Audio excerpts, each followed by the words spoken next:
So guys, जैसा कि हमने सीजन 3 के एपिसोड 6 में देखा कि बेरी और जो वेली की मदद से एल्कनी तक पहुंच गए थे, जहां उन्होंने अपने प्लान के मुताबिक एल्कनी और उसके साथियों को पकड़ लिया था। लेकिन तभी वहाँ सावेतार प्रकट हो गया था, जिसने जो के सभी ऑफिसर को मार डाला और वेली भी क्रिस्टल छूने की वजह से कोकुन में बदल चुका था। फिर अब हमें दिखाया जाता है कि सावेतार बेरी को मारने लगता है, तो जो किसी तरह खुद को एल्कनी के साथियों से छुड़वा लेते हैं और वो अंदाजे से ही सावेतार पर शूट करने लगते हैं, लेकिन उसे कुछ नहीं होता।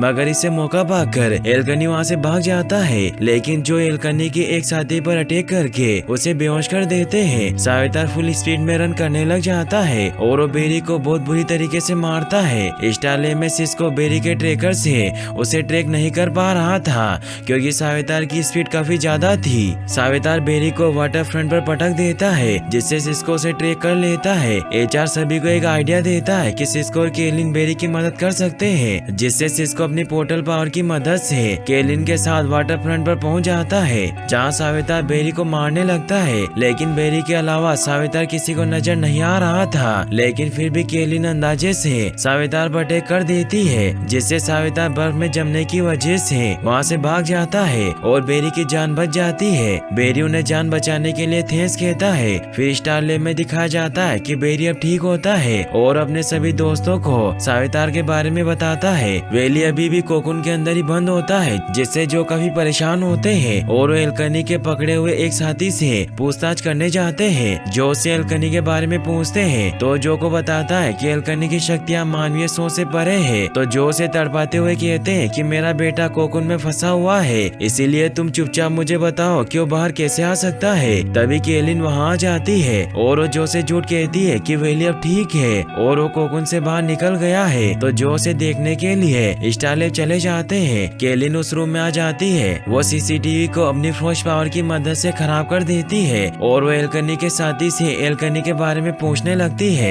लेकिन तभी दो ऑफिसर को पता चल जाता है कि रूम में कोई घुस गया है, इसीलिए अंदर जाते हैं। लेकिन केलिन अपनी पावर से सभी तरफ धुंध ही धुंध कर देती है, जिससे उन्हें कुछ दिखाई नहीं देता और केलिन बाहर निकल जाती है। वो बाहर से गेट को बंद कर देती है, लेकिन जूलियन उसे देख लेता है। लेकिन केलिन जूलियन को स्टेज बना लेती है। वहीं जो जब स्टारले में पहुंचते हैं तो देखते हैं कि वेली अभी भी कोकुन में है और वो सभी को बताते हैं कि केलिन ने मुझसे झूठ बोला कि वेली बाहर आ चुका है, जिससे वेली सीसीपीटी जाने के लिए निकल जाता है, जहां डिटेक्टिव पेटरसन उसे किलर फोर्स की फुटेज दिखाकर बताते हैं कि उस लेडी मेटा ह्यूमन ने जूलियन को हॉस्टेज बना लिया है। बेरी से काफी हैरान होता है। सिस्को केलिन को हिट सिग्नेचर की मदद से ट्रैक कर लेता है, जिससे उन्हें पता चल जाता है कि वो फ्रोजन फैक्ट्री में है। बेरी सिस्को से कहता है कि तुम जूलियन के लैपटॉप को हैक करके पता करो कि केलिन उससे क्या करवा रही है। वहीं केलिन जूलियन से सावेतार नाम को ढूंढने वाले लोगों की खोज करवा रही होती है, ताकि उनकी मदद से एल्कनी तक पहुंच सके। जूलियन को दो एड्रेस मिलते हैं जिन्होंने सावेतार को ढूंढने की कोशिश की थी। जूलियन मौका देखकर पुलिस को अपनी लोकेशन के बारे में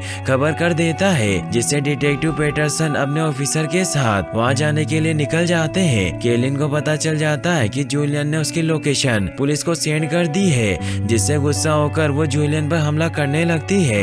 लेकिन तभी बेरी वहां पहुंच जाता है और वो केलिन को ऐसा करने से रोक लेता है। जूलियन फ्लैश को उसे पकड़ने को कहता है, इसीलिए बेरी जूलियन को हिट करके बेहोश कर देता है, ताकि उसे उनके बारे में कुछ पता न चले। बेरी केलिन से कहता है कि तुम ये सब क्यों कर रही हो। तो केलिन उसे कहती है कि मैं एल्कनी को ढूंढना चाहती हूँ, ताकि मैं अपनी शक्तियों से छुटकारा पा सकूं। तो बेरी उसे कहता है कि मैं नहीं जानता कि एल्कनी ऐसा कर सकता है या नहीं, लेकिन हम साथ में उसे ढूंढ सकते हैं और हम तुम्हें ठीक करने की हर मुमकिन कोशिश करेंगे। तो केलिन उसे कहती है कि तुम हम सभी की जिंदगी के साथ खिलवाड़ करते हो, क्योंकि तुमने अपनी माँ को बचाने के लिए फ्लैश पॉइंट बनाया, जिससे हम सबकी जिंदगी बर्बाद हो गई। और वो सिस्को को भी बताती है कि फ्लैश पॉइंट से पहले तुम्हारा भाई जिंदा था, लेकिन बेरी ने फ्लैश पॉइंट बनाया जिससे तुम्हारा भाई मारा गया, जिससे सिस्को बहुत हर्ट हो जाता है, क्योंकि बेरी ने उससे बात छिपाई थी। तभी पुलिस भी आ जाती है और वो केलिन पर फायर करने लगती है, जिससे केलिन उन पर अटैक करने लगती है। लेकिन बेरी उसे बचाकर दूर ले जाता है, मगर केलिन उसके पैर पर जोरदार वार करती है ताकि उसके पीछे ना आए और वहाँ से निकल जाती है। आयरिस बेरी का इलाज करती है और जो से बताते हैं कि तुमने जूलियन को इतनी जोर से पंच मारा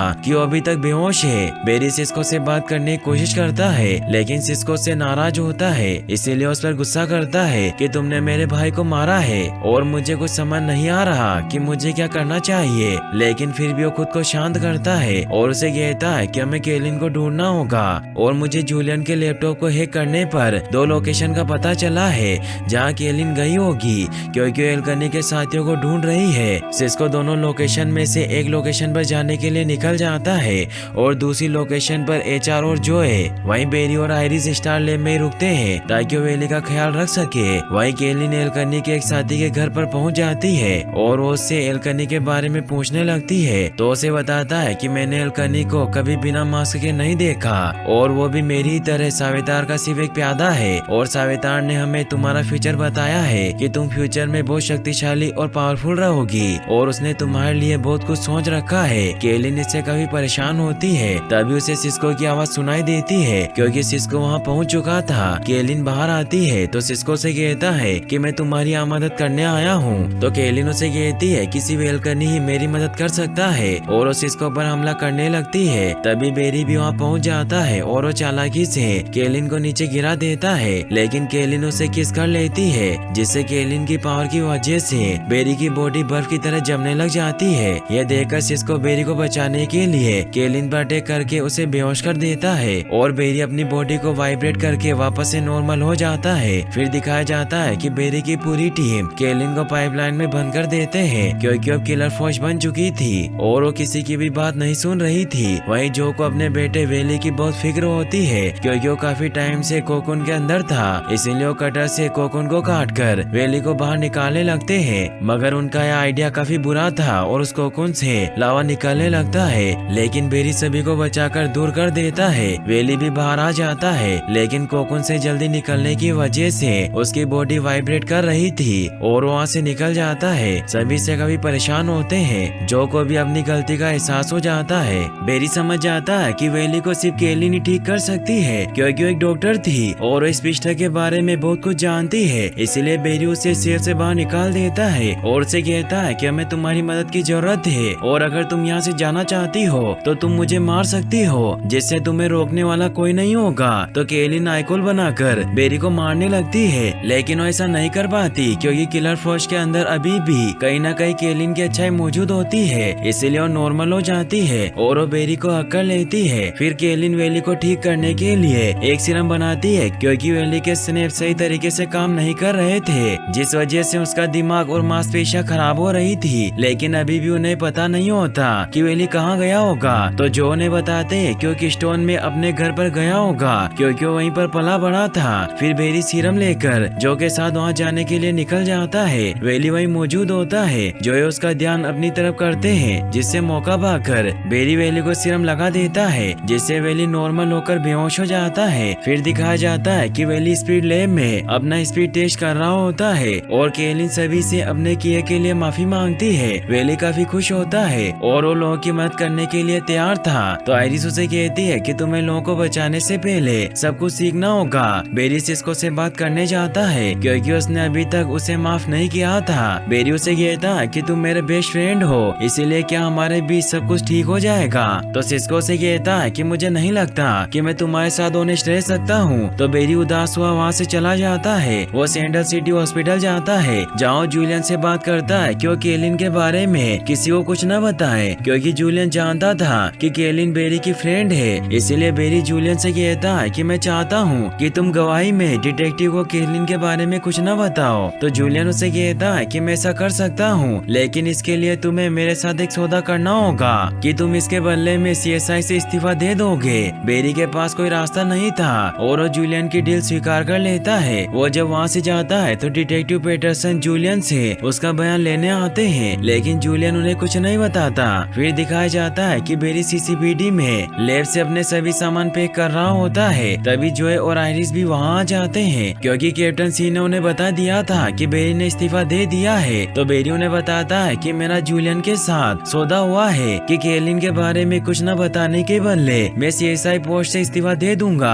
आयरिस उसे कहती है कि लैब तुम्हारी लाइफ है, इसीलिए जूलियन ने बहुत बुरा किया है। तो बेरी उसे कहता है कि मेरी जिंदगी तुम और मेरे दोस्त हो जिनके लिए मैं कुछ भी कर सकता हूँ। फिर वो सभी खाना खाने के लिए निकल जाते हैं। फिर हमें एपिसोड के एंड में दिखाया जाता है कि जूलियन को सावितार की आवाज सुनाई देती है और उसे हॉस्पिटल से बाहर बुलाता है क्योंकि जूलियन ही एल्कनी होता है सावेता जूलियन से कहता है कि हम मिलकर ही मेरी वापसी कर सकते हैं और वो जूलियन को एक मिशन के लिए फिर से एल्कनी बनने के लिए तैयार होने को कहता है। जूलियन अपने लॉकर में से एल्कनी के कपड़े और मास्क बाहर निकालता है और इसी सस्पेंस के साथ ये एपिसोड यहीं पर एंड हो जाता है। और गाइस, अगर आप इसका नेक्स्ट एपिसोड जल्दी देखना चाहते हैं तो मुझे कमेंट बॉक्स में जरूर बताएं और इस वीडियो को लाइक और चैनल को सब्सक्राइब करने के लिए आपका तहे दिल से शुक्रिया। Thanks for watching.